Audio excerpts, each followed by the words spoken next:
Assalamualaikum warahmatullahi wabarakatuh. Perkenalkan, nama saya Faiki Nabil Fadlian. Saya berasal dari jurusan Teknik Sipil Bangunan Gedung, Departemen Teknik Sipil. Kali ini saya akan mempresentasikan tentang bab 1 ya teman-teman, bab 1 yang ada di buku ini teman-teman. Buku bahasa Indonesia yang telah kita beli bersama-sama. Jadi sebelum memulai presentasi, alangkah baiknya kita membaca basmalah dulu teman-teman. Bismillahirrahmanirrahim. Jadi teman-teman, untuk judul bab 1 ini agak cukup panjang teman-teman, yaitu Sejarah Pertumbuhan, Kedudukan, dan Fungsi Bahasa Indonesia. Jadi mungkin sejarah pertumbuhan bahasa Indonesia itu sudah banyak yang tahu ya teman-teman. Sudah banyak yang tahu, dan mungkin juga ada yang belum tahu. Untuk sejarah pertumbuhan bahasa Indonesia itu, bahasa Indonesia yang kita kenal sekarang itu berasal dari arah-arah Melayu teman-teman, dari bahasa Melayu.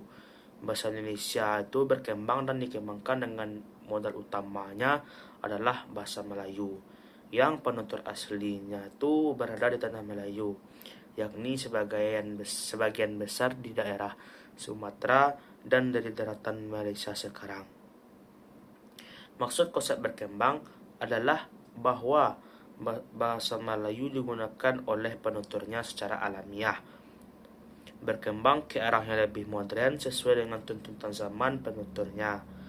Maksud konsep dikembangkan adalah bahwa bahasa Melayu dikembangkan secara terencana yang biasanya dilakukan oleh lembaga-lembaga resmi, baik sebelum kemerdekaan maupun hingga sekarang. Pertumbuhan bahasa Melayu yang diyakini banyak orang telah menjadi bahasa Indonesia di wilayah penutur Kepulauan Nusantara dapat dikemukakan dengan rumus matematika teman-teman, yaitu BM tambah BD tambah BA. Artinya, modal utama bahasa Indonesia sekarang adalah bahasa Melayu atau grafem BM kapital. Kemudian bahasa Melayu itu diperkaya dengan sebagian kecil kosakata bahasa daerah dan sebagian kecil kosakata bahasa asing. Selanjutnya, BD dan BA dengan grafem kecil. Pemerkayaan bahasa Melayu yang dipakai pada masa sebelum kemerdekaan di sebagian besar wilayah Nusantara juga telah diperkaya oleh bahasa daerah dan bahasa asing. Dengan demikian, bahasa Indonesia sekarang adalah bahasa yang berkembang atau berasal dari bahasa Melayu, teman-teman. Dalam hal ini, bahasa Melayu adalah dasar pembentukan bahasa Indonesia sekarang. Jadi itu intinya teman-teman. Dasar bahasa Indonesia ini adalah bahasa Melayu teman-teman. Jadi awal bahasa Indonesia ini adalah bahasa Melayu.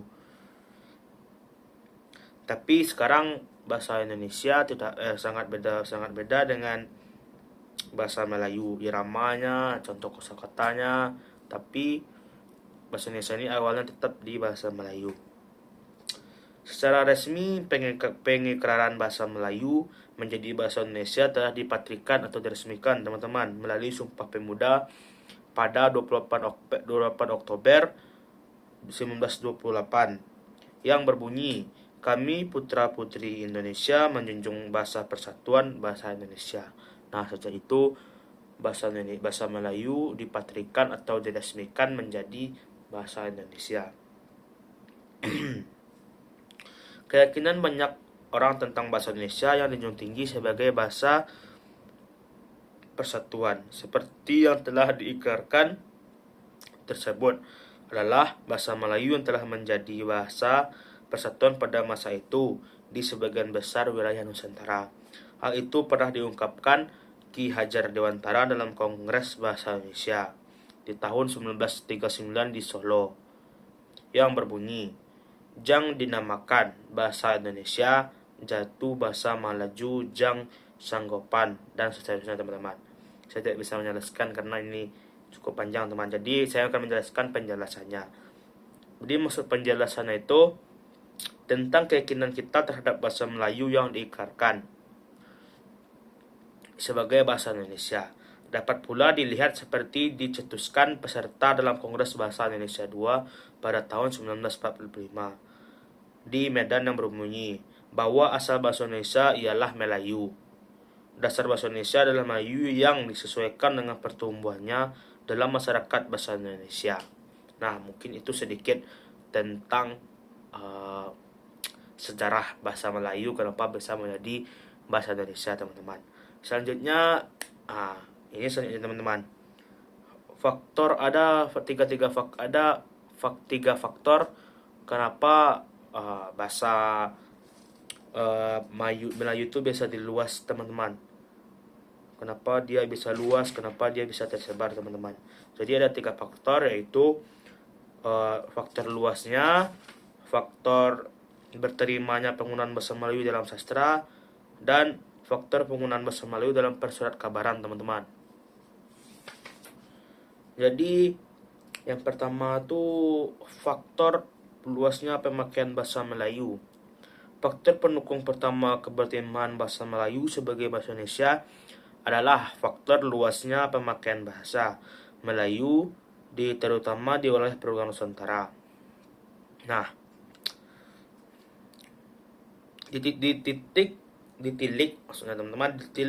dari faktor penggunaan bahasa Melayu sebelum berterima sebagai bahasa Indonesia, ternyata selama berabad-abad sebelum abad ke-20 telah dipakai sebagai bahasa perantara atau bisa disebut dengan lingua franca yang tidak hanya di Kepulauan Nusantara kini Indonesia, tetapi juga digunakan di sebagian besar daerah Asia Tenggara.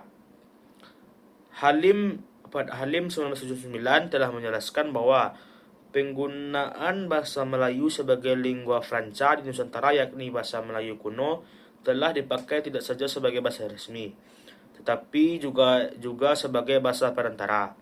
Umumnya di zaman Sriwijaya, sejak zaman itu agaknya bahasa Melayu tetap berperan sebagai bahasa perantara. Selanjutnya, Halim juga telah mencatat bukti-bukti peninggalan masa lalu. Di antaranya prasasti-prasasti kuno di sekitar Palembang, Bangka, Sungai Merangin, di Sumatera yang ternyata tertulis dalam bahasa Melayu kuno dan bertanggal sekitar pertengahan abad ke-7 sebagai salah satu bukti petunjuk bahwa bahasa Melayu dalam bentuk bahasa Melayu kuno sudah dipakai sebagai bahasa resmi di zaman Sriwijaya, teman-teman. Beberapa prasasti pemerkuat keyakinan banyak ahli pada masa Melayu kuno telah dipakai sebelumnya. Sebelum masa Sumpah Pemuda adalah yang pertama, prasasti kedudukan Bukit pada tahun 683. 683, teman-teman, maaf. 2. Prasasti Talang Tuo pada tahun 664. Ini Talang Tuo ini terletak di Minang, teman-teman. 3. Prasasti Kota Kapur pada tahun 684. Itu, teman-teman. Selanjutnya, faktor berterimanya penggunaan bahasa Melayu dalam sastra. Jadi pada sastra ini teman-teman tahu karya seni kan. Jadi pada zaman dahulu itu banyak sastra-sastra yang menggunakan sastra-sastra itu yang banyak menggunakan bahasa Melayu, dan itulah membuat tersebar luasnya bahasa Melayu ini naik gara-gara sastra-sastra tersebut. Seperti apa, teman-teman? Sejak abad 19 tuh banyak karya sastra menggunakan bahasa Melayu. Ini kata di buku, teman-teman, yang ditulis oleh orang-orang yang berasal dari luar Kepulauan Riau dan Sumatera. Karya sastra Melayu tuh yang ditulis dalam bahasa Melayu tinggi sangat banyak di Nusantara. Ini kata mereka, teman-teman. Di antara karya tersebut ada usianya sangat berabad-abad. Nah, yang ketiga tuh faktor penggunaan bahasa Melayu dalam persurat kabaran.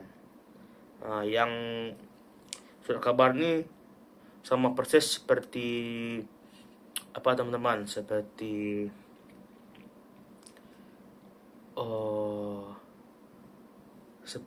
ini, teman-teman. Persurat kabaran itu sama seperti yang sastra tadi, teman-teman. Sama seperti sastra tadi, teman-teman. Jadi sama seperti sastra tuh, jadi banyak yang menggunakan bahasa Melayu, teman-teman. Seperti itu, teman-teman. Selanjutnya, fungsi bahasa Indonesia, teman-teman. Jadi fungsi bahasa Indonesia ini ada dua, teman-teman. Fungsi bahasa Indonesia itu ada dua. Ada fungsi sebagai bahasa nasional dan sebagai bahasa negara. Jadi yang bahasa nasional itu ada 4, teman-teman. Bahasa Indonesia yang pertama, bahasa Indonesia berfungsi sebagai lambang kebanggaan nasional. Yang kedua, bahasa Indonesia berfungsi sebagai lambang identitas nasional. Yang ketiga, bahasa Indonesia berfungsi sebagai alat pemersatu. Yang keempat, bahasa Indonesia berfungsi sebagai alat perhubungan antar daerah dan antar budaya. Yang kedua, sebagai bahasa negara. Yang pertama, bahasa Indonesia berfungsi sebagai bahasa resmi kenegaraan. Yang kedua, bahasa Indonesia berfungsi sebagai bahasa pengantar dalam dunia pendidikan. Yang ketiga, bahasa Indonesia berfungsi sebagai alat perhubungan. Yang keempat, bahasa Indonesia berfungsi sebagai alat pengembang kekayaan. Selanjutnya, ada ragam bahasa Indonesia. Ini materi terakhir yang ada di bab 1, teman-teman. Jadi ragam bahasa Indonesia itu pada hakikatnya adalah variasi penggunaan bahasa oleh penutur bahasa itu. Dengan konsep itu, keberadaan bahasa Indonesia resmi baku dalam penggunaan bahasa Indonesia oleh para penuturnya merupakan salah satu bentuk variasi berasal dari variasi bahasa Indonesia lainnya. Hal penting yang perlu dipahami adalah bahwa bahasa Indonesia resmi digunakan pada tempat atau suasana yang resmi atau hal lain menjadi dasar menggunakannya bahasa resmi tersebut. Nah, itu teman-teman, materi tentang bab 1.